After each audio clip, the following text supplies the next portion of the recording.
আসসালামু আলাইকুম ভিউয়ার্স। আজকে আম্মু রান্না করবে চিংড়ি মাছ দিয়ে বেগুন। তো চিংড়ি মাছ দিয়ে বেগুন রান্না করার জন্য প্রথমে তেল গরম করে নিবে। যতক্ষণ তেল গরম হচ্ছে ততক্ষণে আম্মু চিংড়ি মাছগুলোকে নুন, হলুদ আর মরিচ দিয়ে ভালো করে মেখে নিচ্ছে।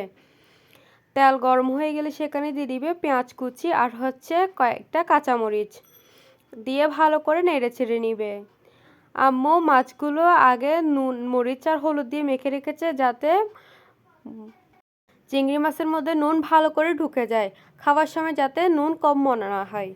তারপর দিয়ে দিচ্ছে আদা রসুন বাটা দিয়ে ভালো করে নেড়ে চেড়ে নিচ্ছে।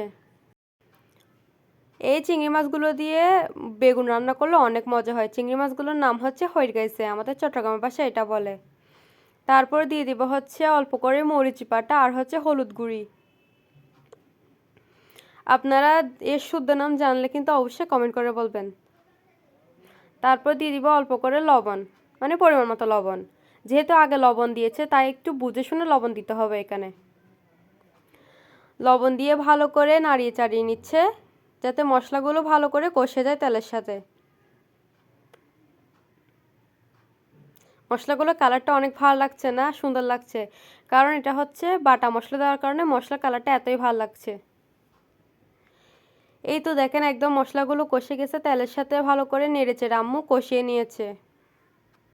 যখনই দেখবেন মশলাগুলো ভালো করে কষিয়ে গেছে তেলের সাথে, তখনই দিয়ে দিবেন মাছগুলো, চিংড়ি মাছগুলো দিয়ে দিবেন। চিংড়ি মাছগুলো দিয়ে ভালো করে নেড়ে চেড়ে চিংড়ি মাছগুলো সহ অল্প করে কষিয়ে নেবেন। আম্মু এভাবে নাড়িয়ে চাড়িয়ে কষিয়ে নিচ্ছিল যাতে নিচে দিয়ে মশলা লেগে না যায়, কারণ নিচে দিয়ে মশলা লেগে গেলে পোড়া পোড়া ভাব চলে আসবে। তাই এভাবে অনবরত নেড়ে চেড়ে আম্মু ভালো করে কষিয়ে নিচ্ছিল চিংড়ি মাছগুলো। আর এই জিনিসটা দেখতেও খুব সুন্দর লাগছে, তাই না? আমার তো দারুণ লাগছিল, আমি তো দাঁড়িয়ে দাঁড়িয়ে দেখছিলাম কিভাবে কি করছে আম্মু। চিংড়ি মাছগুলো ভালো করে কষে গেলে সেখানে দিয়ে দিব পানি। পানি দিয়ে অল্প করে নেড়ে চেড়ে নিবে, নেড়ে চেড়ে ঢাকনা দিয়ে দিবে যাতে এগুলো একটু সিদ্ধ হয়ে যায়। কিছুক্ষণ পর ঢাকনা খুলে দেখছে যে মাছগুলো ভালো করে সিদ্ধ হয়ে গেছে আর মাছের মধ্যে দেখেন বলক চলে এসেছে। এই সময় মাছের মধ্যে বেগুন আর টমেটো টুকরা দিয়ে দিব।